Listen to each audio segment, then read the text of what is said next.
Well, everybody, today we're going to tackle some really important issues that revolve around mindset. And my guest today is Charlotte Smith. And I found out about her. I don't even know how I found out about you, Charlotte. But all I know is I did, and I started listening to your podcast. And I was like, this is so much great content. I've got to have you as a guest. So welcome to the Flower Podcast. Oh my gosh. Thank you. Yes. Profitable Mindset Podcast. Yeah. All for farmers, all focused on farmers specifically. Yeah. And I think that's probably what drew me in. And I thought, well, first of all, I mean, I do obviously listen to a lot of podcasts myself. I don't know about you. Do you listen to a lot of podcasts? I do that. Yeah. No more TV. I've always got a podcast on, or in the car. I'm always listening to podcasts, sure. Not the radio. Sure. Me too. And I think that mindset is something that I think as we talked earlier, I'm very aware of. I have not even come close to conquering any of those battles, but I'm aware of it. And that's why I think I do listen to some podcasts like that. And so when I found yours that helps farmers and help, whether they're flower farmers or whatever they're farming, and that your background, I'd just love to find out, why did you pick farmers? Where did that come from? And how did that begin? Well, I grew up on a farm just up the road from where I live in Oregon. And it was a commodity farm. And when you grow up in a small town and your dad's a farmer, you just start working on the farm at age 8. I was out driving tractor. And then in 1980, when I was 14, my dad's farm went bankrupt. And so my whole high school, 4 years of high school, was us losing everything. And in a town of 400, there's a lot of shame and humiliation. And we couldn't go to church anymore because of the stares and the looks. And I watched everything we owned be sold in a barnyard sale, everything. Like we had the clothes on our back and that was it. Oh my goodness. And again, it takes years to go through bankruptcy. So this wasn't overnight. And so when I was 18, I thought, well, farming is a ridiculous way to make a living. I'm going to go away to college and get a big fancy corporate job and never look back. And then when my kids got to grade school, I started missing the lifestyle. And I thought, I want to live in the country and have them be able to ride a horse across the field like I did. And so I started my own farm in 2009, but I had this mindset that nobody was going to tell me what to charge. I was going to charge a price based on 40%, 50% profit margin, make sure I covered all the costs. And if I wasn't going to cover the costs, then I wasn't going to do it. And so I learned, just because of my background, my education, my experience, I came to it with a set of marketing skills. I was in real estate, so I knew that relationship was important. And I had people from the get-go willing to pay my prices on my farm. I'm selling direct to consumer, and I was selling food products, raw milk and eggs and various meat. And I had a farm store. And I started teaching farmers how to market 10 years ago, because then farmers would come to me from all over and say, why are you able to sell your products at double the price we are? We can't sell half of what we produce. We're not making any money. How are you able to do that? And you only live 2 miles away or 10 miles away. So I started teaching farmers how to market their products in my house 10 years ago, like 2 people at a time. And then of course, with the online world today, I moved that to an online course in 2015. And now I have farmers in 13 countries in my coaching program. And what I learned teaching marketing was there were some people that would raise their prices and make a profit and do the marketing, relationship-based marketing, send the emails, do the website. And then there were a large group of people that would not.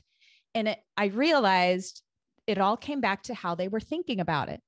So I had been certified as a coach in a different program. So I thought, I realized if you do not have the right mindset, you will not do your marketing, Or if you do your marketing from the wrong mindset, it will shine through your marketing and it will turn people off. So if people aren't buying from you, it's not because you don't have the right website or the right product, it's how you're thinking about it.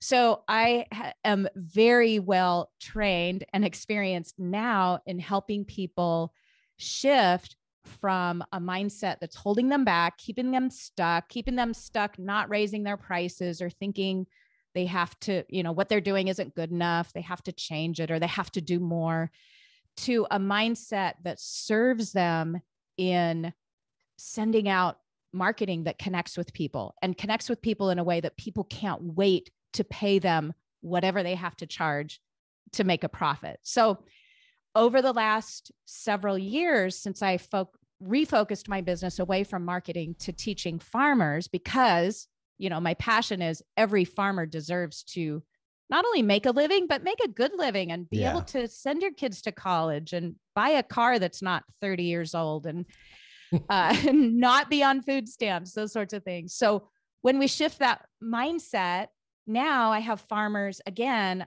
mostly in America, mostly in the US, but again, in many other countries, making money for the first time ever and feeling good about themselves. So yeah, it's my life's purpose, my passion. I love it. And farmers are my people. It's what I was raised in and it's what I know. And so, yeah, I love it. I want to interject this at this point, because we have listeners all the way from wedding and event florists to flower farmers, everywhere in between. And these principles apply to any business. It's just that your passion specifically is for farmers, which I love and appreciate so much. And so I think that's the thing that excites me a lot about today's episode is just this is big stuff that we all need. And we're especially, I think that farmers have a unique perspective that or baggage they bring to the table. I hate saying baggage, but just the things that maybe they think that they don't realize they're thinking. And I love the fact that farmer, like you had people in your community, like, what is she doing different? Like they notice it. Like you weren't advertising coaching at this point. You're not advertising, like you're not knocking on doors with flyers trying to bring in business. These are people noticing it and then seeking you out. Like, how are you getting away with this? How are you doing this? Yes. And I think that speaks volumes, that it was that noticeable. And I just appreciate that. Yeah. And it's not because I'm special, unicorn, magic, whatever. It truly is a learned skill. And now people are getting it. I have, my coaching program is a year-long group coaching program. And it's so incredible to see farmers up-leveling their thinking and realizing that, oh, I can just raise my prices. I can make money. And they're learning how to do it. So it is a learned skill. It's not that, because a lot of people look at other farmers who are making money or they appear to be making money on Instagram. We can all be like, social media, look like we're making tons of money on there. And we can see that and think, well, that's because they have this fancy website or they live in this part of the world or the United States, or they live in an area where people value farm fresh flowers, for instance. None of that is true. It all goes back to how you're thinking and about yourself, your product, your life, every circumstance. And when you can, like you said, you're aware of it, but that's kind of where you're aware. Well, I teach the science behind, now that you're aware, Scott, I can teach you how to shift to a mindset that is going to help you create the result you want, whether that is raise your prices. Maybe it has nothing to do with money. Maybe you just need to calm your life down because you're full of, a lot of farmers come to me and they're overwhelmed. Like, oh yeah, we're making money, but I'm so overwhelmed. It's almost not worth it. Things like that. So I love being able to give people the tools to shift their mindset to start creating a successful life and business, both. Well, I'm excited to dive into this. throughout what you were just, the story you were sharing, I heard you mention several times that the power of relationships and making personal connections. And I'm like, is that a good place for people to start? Just looking around and seeing, evaluating that, or where, how do you recommend people deal with that?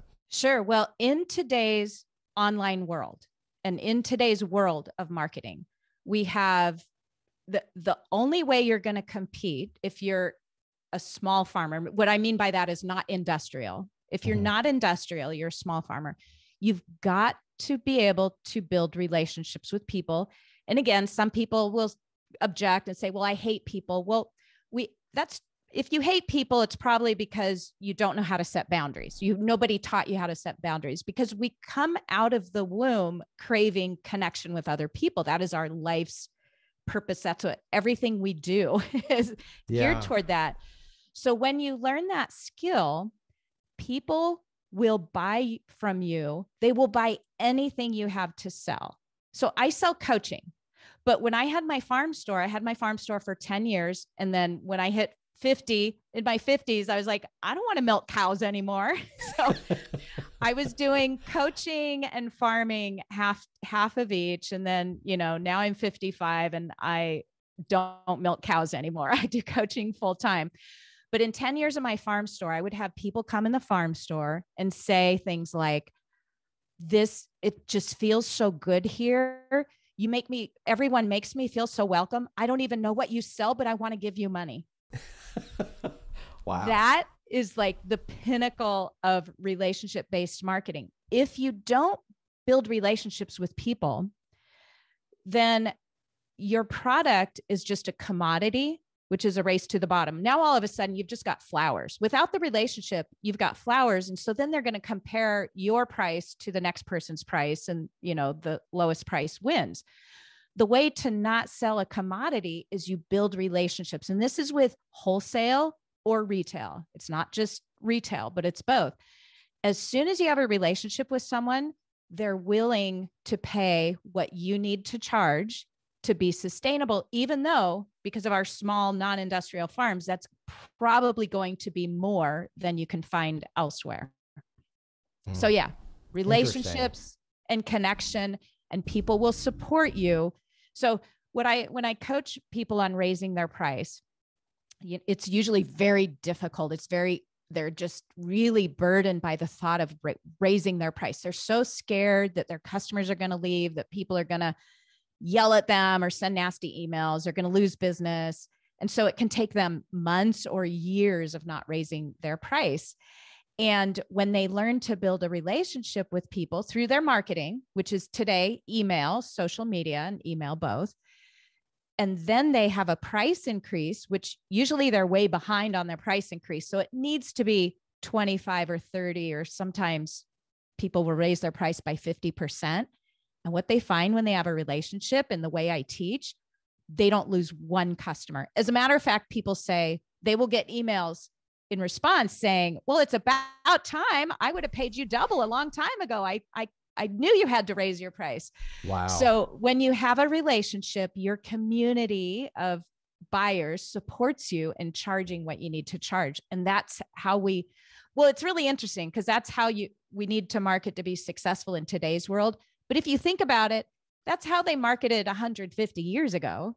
You had your relationship with this butcher here, and you went to that butcher because of that person, and you went to this seamstress over here because of who she was. So that's what you're doing.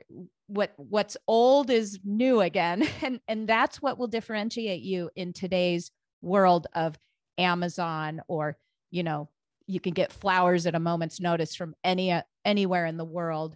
For people to forego that convenience and shop with you, which is probably a little more inconvenient and a little more expensive, relationship now is what makes you stand out.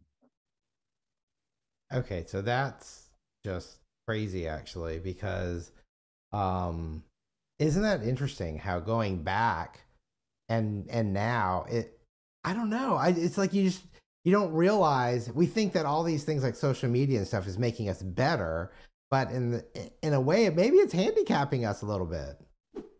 Oh, totally. Like, I teach online marketing. So I teach about social media and websites, but I have clients with huge success with no website and no social media. I have a lot of clients who are so anxiety ridden with social media, they decided to not go the way of social media. And so when you learn to build relationships, you can choose any marketing channel you want, including a weekly email, and have a profitable farm. So that is a mindset that a limiting mindset. A lot of people think, well, if I'm going to be successful, I have to be an Instagram influencer. Oh, no, that's just, that's one way, and it is not the best way. So, Right. Well, I know we hear that all the time, that, you can grow this huge following on social media, but then you don't even own it. And that's where the power of email and these other things, where you have a relationship that's genuine and not, at the mercy of an algorithm or something like that, is so incredible. exactly. Yeah. Yes. You can have a Well, very small email list and have multiple six-figure income on your farm, and you can have 100,000 people on your social media account, and those are not dollars. Remember that. Those followers are not dollars in a bank account. But every time my farmers send an email, they will make $1,000, $5,000, $20,000, $50,000 from an email versus, your social media following. So yeah, there's no comparison. But yet we've been brainwashed to think, oh no, I need to get that many followers and then I'll be as successful as that farm. But what they don't realize is that farm with all the followers, that does not equate to dollars in your bank account. yeah, yeah. We've heard that a few times on our podcast, and Yeah. it never it should be something that people never forget. And so I'm glad we talked about it. Now, I think a lot of times too, especially if people are new in business, um, raising prices like you talked about. I understand maybe doing that I'm not gonna say the word now, incrementally, while you don't have like some huge sticker shock, like double your price, something like that. But I feel like so many times I hear it time and time again, people they're not confident in that process. It's like they don't, the fear comes into that. And to me, this is screams mindset at this point. Oh yeah. Yeah. And I'm like, how do you talk people off that ledge? Well, so that is the technology I'm trained in mindset coaching. That Hmm. is exactly what we do. They all they know is, well, I'm scared to raise my price. Hmm. So then I ask them, well, why are you scared? Well, everyone's going to leave. I'm afraid people will leave and then I won't be able to pay my mortgage, and their brain catastrophizes and we go bankrupt and I lose, everything. Okay. Right. And then they feel fear. And feelings drive all action. So when you feel fear about raising your prices, what do? You don't raise your price. You don't dare raise your price because you've told yourself the story in your head that, what if I lose customers? What if people get upset? What if then I can't pay the bills and then we go out of business? So I just walk them through first, helping them become aware of what they're creating in their head, and it's all in their head. And so Right. when you create fear from your thoughts, you don't raise your price, the result you create is you're not going to have customers because you're going to end up going out of business. Right. Yeah. So you create that result with your thought. And we have science that shows us this. We have technology now today that shows us that your thoughts create your results. So in my coaching program, on a Zoom call like this, when I ask them these questions, like, why are you feeling fear? They start to realize that, oh, I'm making myself feel fear and scarcity and anxiety and worry that people will leave, and there's no truth to it. So then I can then shift them using the same technology, knowing that feelings drive our actions. If you were going to raise your price, how would you have to be feeling? And they'll say something like, well, for you, Scott, let's do that with you. If you were going to raise your price, how would you have to feel in order to raise your price? Wow. Well, this is going to be very vulnerable for me. I feel like for me, I want to see the value in it. So Yeah. for example, whether we're advertising with sponsors. Well, now that we've been doing this a while, we see the value, we've heard the value, we know the value in it. If it's selling flowers like at the wholesale house, like I know what I paid for it, right? So then I know there's value there, but I also know demand for something because it's so popular. And so when it Yes. comes to flowers, sometimes I'm like, okay, you know, do I give this flower a different markup than this other flower because of the demand? Because I can't get this, there's not an infinite supply. If there Mm-hmm. were an infinite supply, then maybe that would be a different conversation. So Okay. I don't So know. I'm going to help you here. And this is great. Thanks. I mean, we're like doing a little coaching call here on the episode. So your thought would be, I'm going to charge more for this flower because people want it. I mean, if we were to take everything you just told me and put it down into one sentence, it would be something along those lines. A lot more people want this flower this week. So the price has got to go up. Right. Because, I mean, for And lots of how? reasons, but yeah. So think of that thought. This week everyone wants this flower, so the price is of course going to go up. How does that thought make you feel? How do you feel when you think that? I don't know how I feel about that. I mean, I think in a way, um, I typically get excited only Okay. because I know the flower and I know the value there. Yeah. So And yeah, but this is it. So now you feel excited. I know the flower and I know the value and people want it and I'm excited. And then when you feel excited, what are you going to do about the price? it's going to reflect that. Yes. And the result is you've increased the value, you've made more money. So then when I take people through this coaching exercise, they're like, they realize they are completely in control of shifting their mindset to focus on, instead of, oh, what if I lose everyone? What you said, it's very common. Like, oh, you have to see the value in it.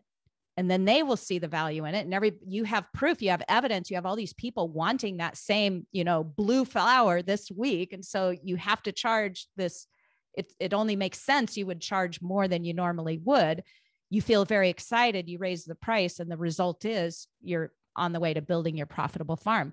So it's just a matter of shifting you out of these thoughts that are very automatic. Like, what if I lose people? What if nobody buys? What if I can't pay the bills? You feel fear and scarcity. You go out of business.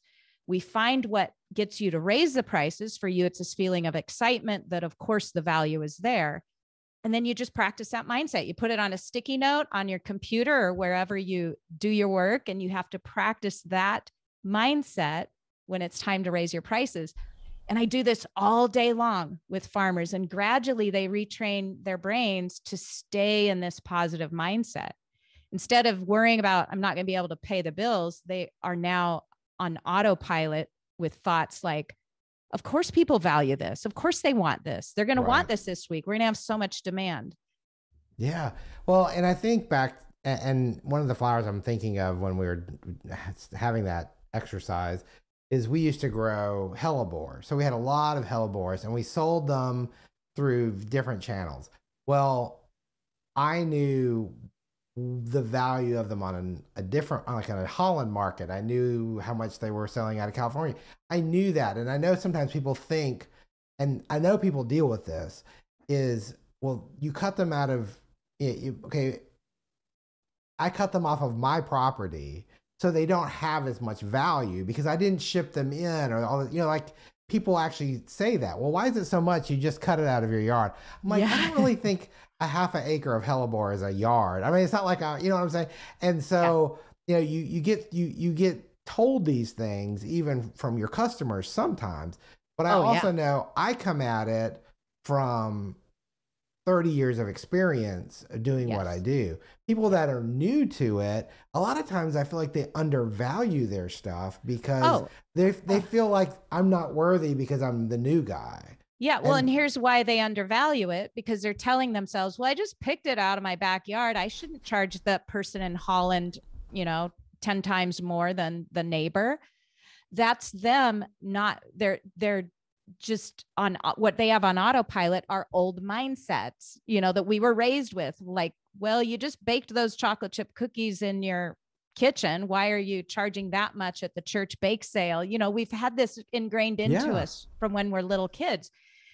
If you don't up level that mindset, if you don't start to value your hellebores in your own half-acre yard, you're going to go out of business. So this is business. And that's the other thing, is a lot of farmers will come to me and they've personalized their business. They make their business about them. They make their prices about them. Well, I'm just not so sure. It's, you know, what if it's not good enough? Well, that's them telling themselves they aren't good enough. They aren't worthy of charging an exorbitant price that actually reflects the value of a hellebore that time of year in that part of the country. So if you're going to be in business, what I talk about all the time is you've got to put on your CEO hat. Don't make your business make you feel good. You are there to serve your business by charging a price that means you're going to be in business 2 years from now, 5 years from now, 10 years from now. If you're trying to make your business make you feel good by, oh, let's keep our prices low so lots of people come buy from me so that I feel better, so that I don't have to take a risk and raise my price, you're going to go out of business. So that's another part of coaching, is you've got to stop making your business be about you, and you've got to be there to serve your business, which means charge top dollar for everything so that you're around for the long term. And that is a huge mindset shift. Like you said, you've got customers that'll say, what do you mean that's this much money? You just walked out in your patch. And you've got to be able to be so confident, because you've learned to shift your thoughts, because your thoughts create your feelings. You know how to create confidence because you've done the mindset work to be able to answer them. People would say that about me, like, well, you just got the milk out of the cow. It's like, oh, honey, you come milk my cow for a day and see what you would charge for a gallon of milk. Probably like $200 for a gallon, because you got manure smeared on you, you know. Until people are doing what we do, yes, they will never value our products in the way that we need to learn to value them ourselves. And then if that customer is going to complain, maybe they aren't your customer. They don't value your products like you value your products. So you learn to value your products, and then you will attract, through relationship, other people that value your products like you do. And the people that don't will just fall away. They'll go to the grocery store and buy carnations, you know, or whatever.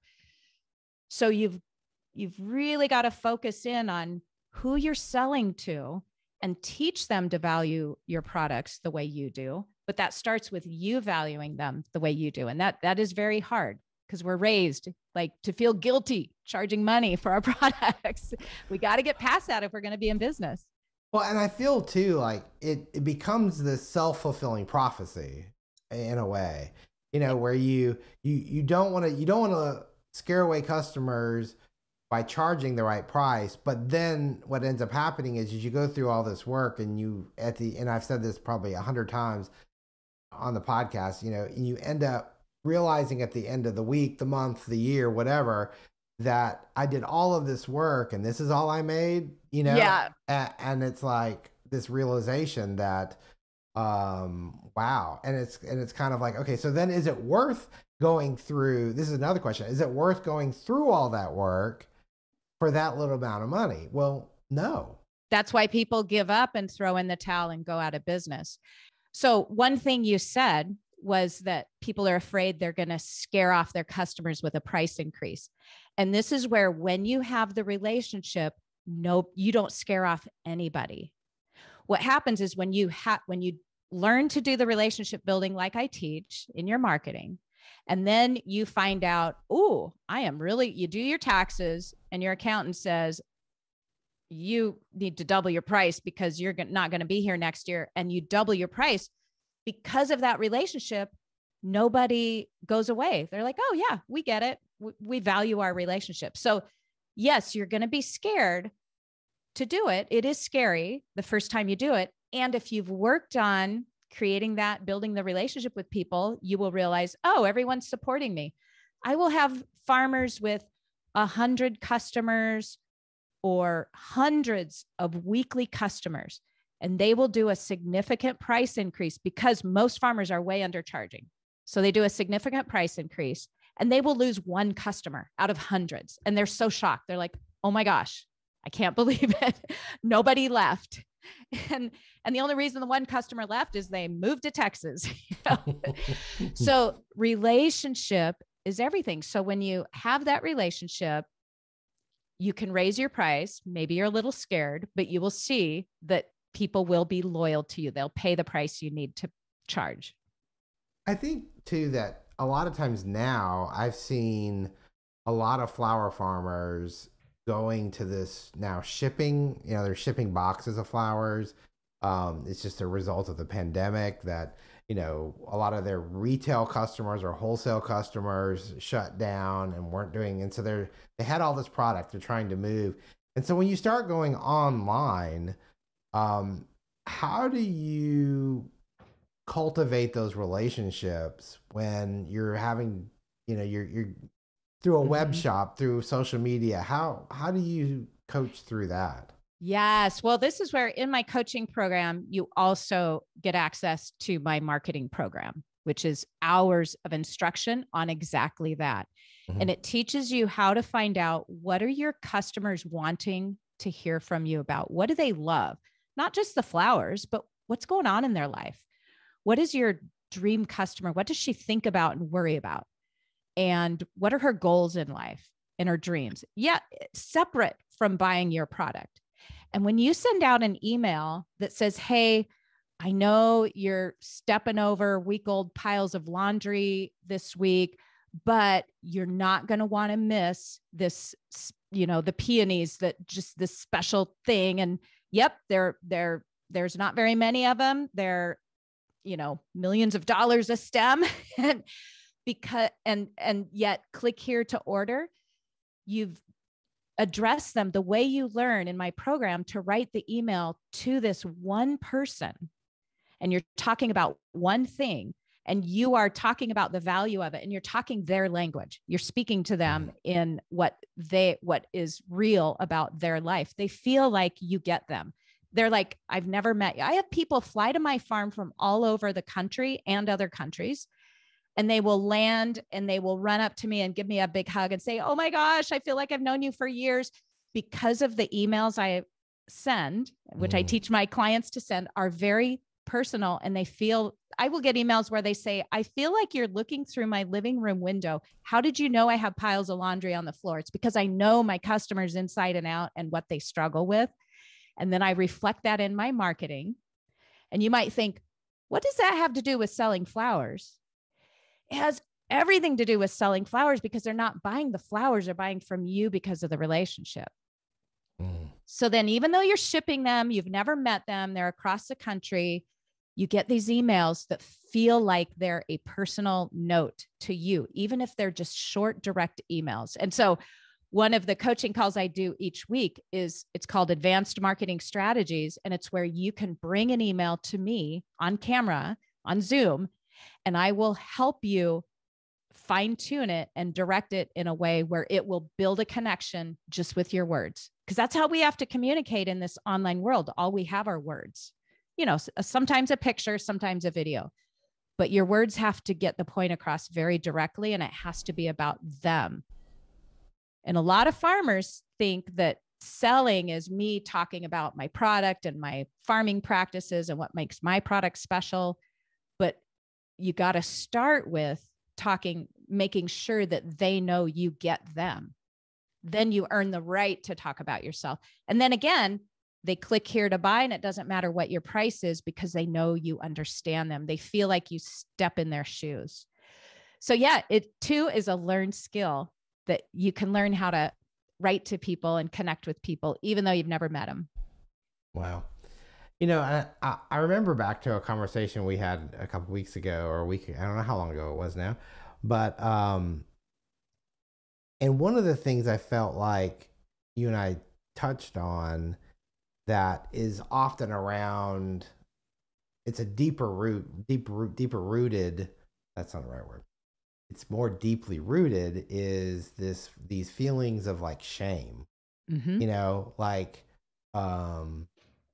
we're embarrassed, we don't, I don't know. I don't know how to kind of unpack that or address that, but I feel like that I've heard it for so many years that, and it always bothers me because I'm like, I know how hard these people work. I know how Mm. hard, whether they're planting seeds and weeding and cutting flowers or whatever, or weddings and breaking them down at all hours of the night, and just the stress that's involved in making sure that day is perfect. And then to have those feelings where, you know, there's this disconnect. You're like, you're creating all this beauty, and yet you don't have that, I don't know, Yeah. confidence to really. Hmm. Well, I know that's a bigger issue, but I don't well, know if there's something that could help.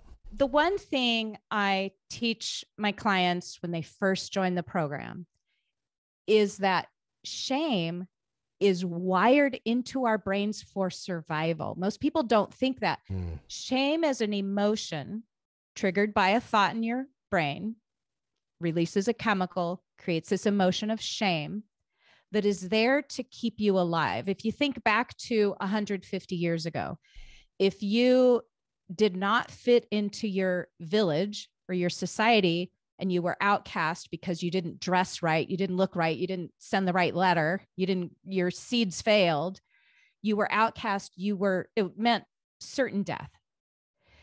Our world today is much easier to live in. We don't have to fit into society like we used to, but our brain is still the same brain. It's wired for shame. It's wired to tell us we're not good enough. So often, just my clients knowing that that is a normal part of 100% of human beings' brain wiring, usually that kind of just calms them down, like, oh, this is normal, because they think shame means there's something wrong with them. yeah, like you're the only person that feels that Yes. way. Yeah. Yeah. And that's the power of group coaching. I know you said you'd Mm, never heard of group coaching, but when I'm coaching one person on a coaching call on shame and 30 other people are watching and they're like, oh, yeah, I feel that too. mm, And mhm, they learn that, of course, your brain is wired to give you shame when your crop failed or when you showed up and you forgot this order or you did this order wrong. Your brain is wired to give you shame, and that's okay. And just that knowledge, like, oh, my brain's wired to make me feel shame, and that's okay. Just that thought allows it to just go on the back burner. Like, oh, okay, shame, get in the back seat. I'm mm. here. Yeah, I forgot your order. I messed up your order. The crop failed. I doubled. Yeah, I doubled. I mean, you want to feel shame, double your price and look someone in the eye and tell them your new price, and you're going to feel shame, but that's okay. You're going to be out of business if you don't go through the shame. So then when people learn that, oh, I'm going to do hard things in my business and my brain is wired to make me feel shame, am I willing to pay the price of feeling shame, which is just an uncomfortable feeling? It's not killing you. It's not, it's not deadly. It's just, it feels bad in your body. Maybe your face gets red, you get sweaty. Some people tear up. Shame makes you feel uncomfortable. Are you willing to pay the price of feeling shame? It lasts usually in your body for about 90 seconds in order to build your profitable business. And then everyone, once they know it's a normal part of their brain function, they're like, oh, yeah, if the price I pay for a profitable business is feeling shame every once in a while when something happens, because my brain's wired, it's like flipping a light switch of shame, it's going to happen. Yeah, that's okay. I can handle it. So then coaching them, I'm there to support them. Yeah, you did that thing last week. You feel shame. Let's talk about it and get you through it. And it's okay.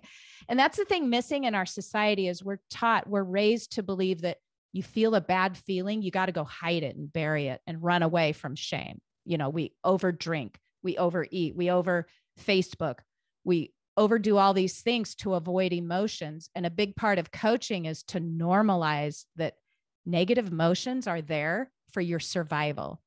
You don't want to get rid of them.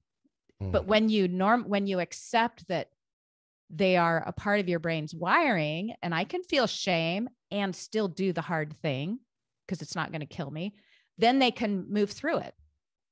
Yeah, because it's not. I think sometimes, um, and I really appreciate the fact that what you're saying is to normalize that and just say, okay, it is what it is. and not feed it. Sometimes I feel like we start to attach past circumstances in our minds and almost feed this. And it's like, okay, so these feelings are justified. And then we look down, whatever other situations that had happened. And it feels like it grows. And that's something that, again, our brain is doing to help keep us safe and protected. Yeah. But we're adding things to the situation that aren't part of the situation.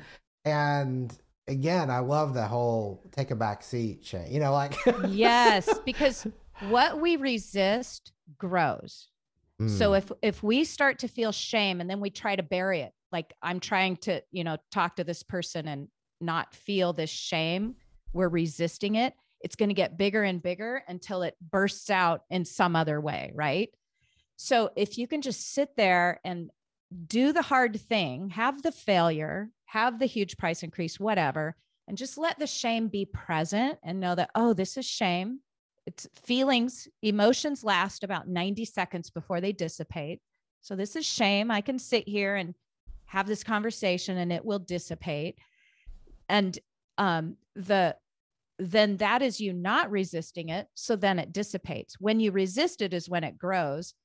And also what we tend to do is then we shame ourselves for the shame. Like, oh, if you hadn't done that thing last year, then you wouldn't be shameful right now. And because I deal with a lot of deep emotional things with farmers there that, because this happened in my childhood, I'm feeling shame now. That's just piling, like you said, you're piling all these things from your past. And sometimes in coaching, we take a look at each one of those individually and help normalize it. Like, yeah, that happened to you when you were a child. And we process that separately. And you don't have to add it to your price increase today. You can learn how to manage your mindset in a way that you're not piling shame on top of shame on top of shame. Because we do that too. We kind of beat ourselves up, for then feeling the shame when it's just a normal emotion. We want it there in case we do. Like, shame is what keeps us from running outside with no clothes on and getting arrested. Seriously. So people think, well, oh, wow. Yeah. Can't I get the shame out of my brain? No, you don't want to get the shame out of your brain or you will do stupid things in society. We want it there. You have to learn to be logical about when is it serving me and when is it like serving me? Okay, put some clothes on before you leave the house. Or when is it not serving me? Okay, price increase, I feel shame. Let's just sit in shame. It's going to pass in about 90 seconds. And then I can get back to increasing my price. Wow. Well, I feel like that's really powerful, and I hope it really helps a lot of people. I think too, when we're dealing with small business entrepreneurs in general, again, we have a wider variety of people that listen to our podcast. I feel like a lot of times too, people are very isolated. You think about a farmer that may have some help on their property. Maybe they don't, or maybe if they do, it's still like you're not with a lot of people. And I feel like sometimes that can kind of play with our minds a little bit too, because I know I've heard it many times where people are like so thankful for our podcast or podcasts in general, because it's kind of like we're like their friends along with them while they're doing what they're doing. And I love that. I love that so much because it can be. And that's part of my work. The reason I do group coaching is because my farmer in Norway and my farmer in Canada and my farmer in Australia and my farmer in the United States in California, they all see that, oh, it's not where I live. It's not that this or that. We all have the same problem. And so we create that community of, it's not a problem. They think that the reason life is so bad is they're isolated. Well, you can find this community of people in today. How wonderful that we have this ability to have online support like this. So, sure. It's part of the reason I do the group coaching is to build that community that many of us are missing. Yes, because we live in the country sometimes, but also because we're just so focused on the one thing in our business and, then pick up our kids and make dinner and fall into bed. And, but so again, we can normalize that too, that, okay, Yeah, now I got to go find my community. And I love that. yeah, we support each other through it. So what I know that you deal with lots of different kinds of farmers. And I'm sure, like you just got done saying, a lot of these things are all very similar in the way they approach things. I'm curious, what other popular topics or nuggets can we unpack for people that that you see all the time? Mm-hmm. Well, you're right.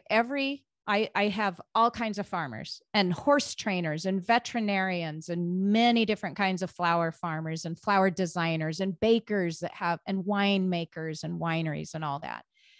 And we all have the same problems because we have the same human brain, and I'm coaching Exactly. their brain. I'm coaching the brain. I'm teaching them how to manage their brain. So some of the most common things we talked about is we have this deep sense of not good enough or unworthy.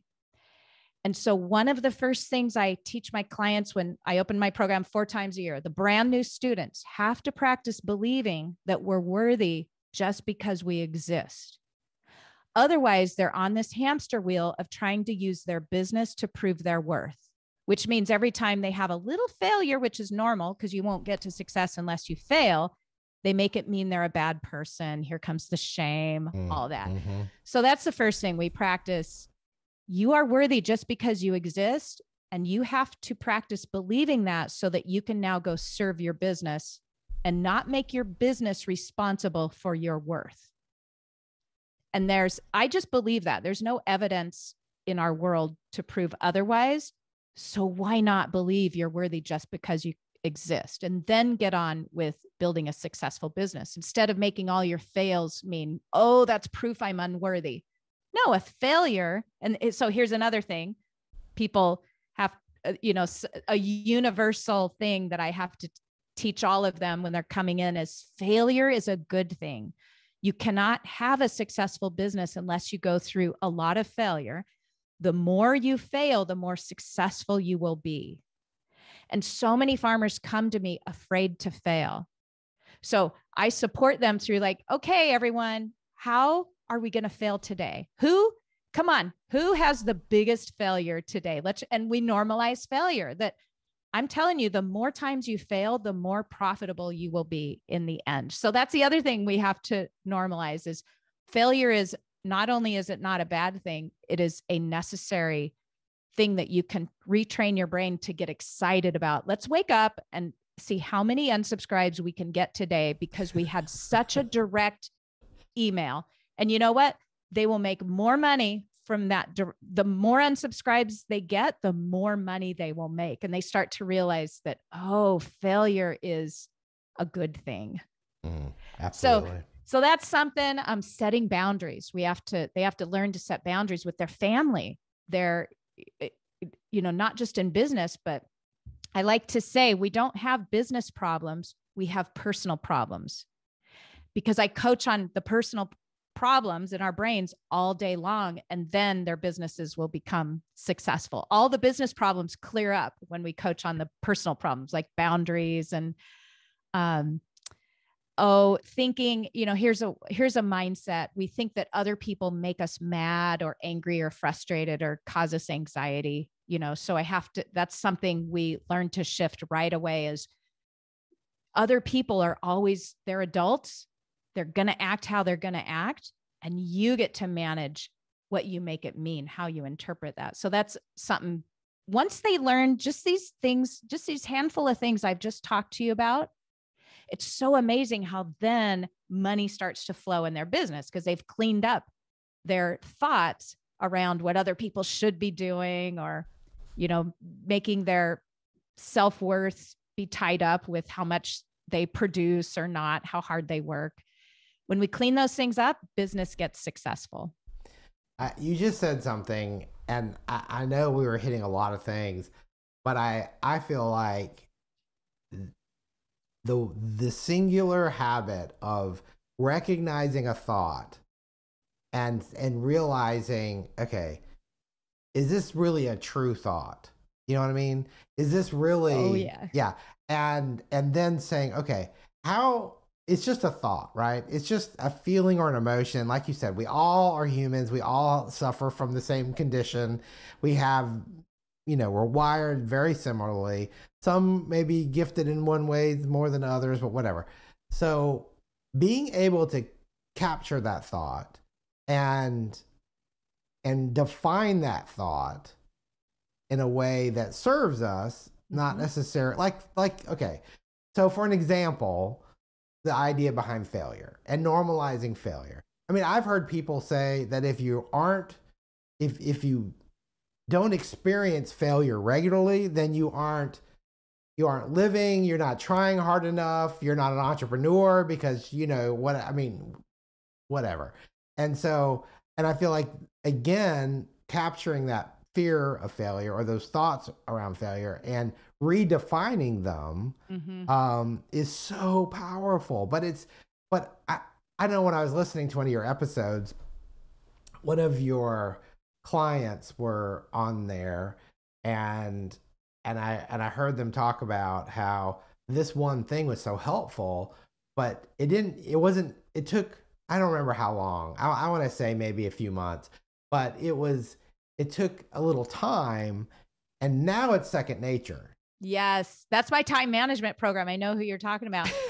Yeah, I have this phenomenal time management program that will change your life in a couple weeks. And for her, it took 9 months. But yeah, and it's not because I have a special calendar. It's because I teach you how to think about time in a way that serves you that we aren't taught in our world. So again, the mindsets I teach are everything. And you aren't learning these in school or in business class or anything anywhere. Right. Right. And you think, why not? I mean, to me, some of the things they teach now in school, I'm like, get rid of the basket weaving. I'm just Yeah. let's have some classes on this because Well, to me that's more life-changing. my daughter, my 15-year-old, hears me coach all day long. And she goes to school and she's like teaching her classmates how to set boundaries. And they've never heard of this.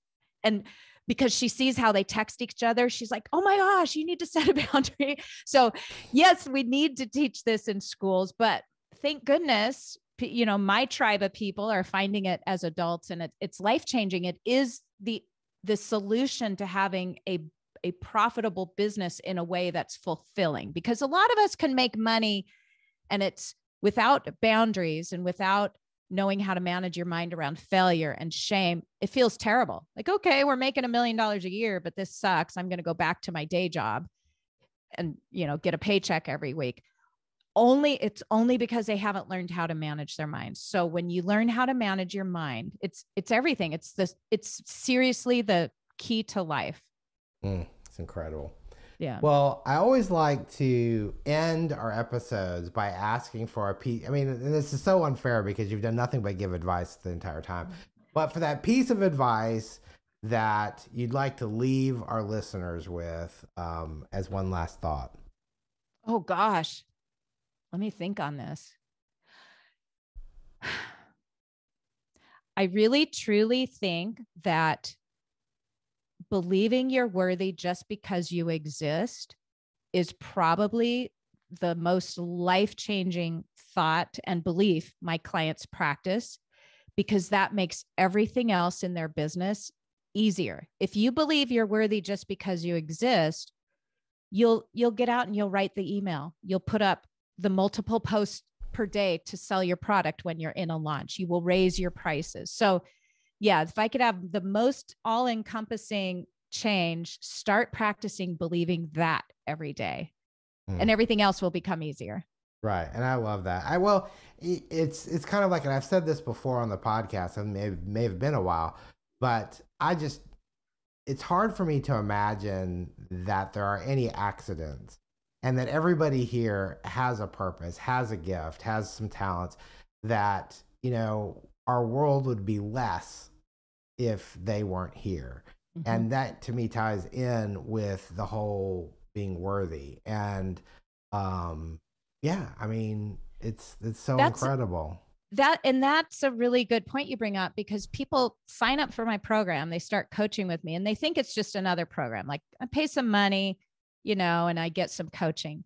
And then they discover what you just said. They discover that their farm is their purpose comes out through this work. When they realize I'm worthy just because they exist, all of a sudden their farm business takes on so much more meaning, and so does their life. And they're like, wow, I thought I was just signing up for coaching, but now every moment of life is so fulfilling because of these mindset shifts. So yeah, you nailed it. Well, thank you. And I think, and that gives you more purpose, and that gives you, that allows you to open the floodgates of seeing the value in what you do. Yes. And then when you feel that way, your customers feel that from you. And then you are creating other lights, in people out in the world they leave you and they feel they're in a better place. Even if all they did was read your email or read your social media post, when it comes from this place, they feel better. And then their lives. So I'm not just helping my clients inside my program's lives, I'm helping their families, and they will send me emails and say, oh my gosh, my husband's changed. My relationship has changed. My kids have changed. My customers have changed. So this is us. When you discover your purpose, you're worthy just because you exist, and it frees you up to live your purpose, whatever that might be. You're changing lives. Now you're transforming lives with your business and life. I love everything about that. Well, I want to make sure, because I know when this episode releases, it'll be in plenty of time. So your next registration for your sign up is in May. Is that what I heard?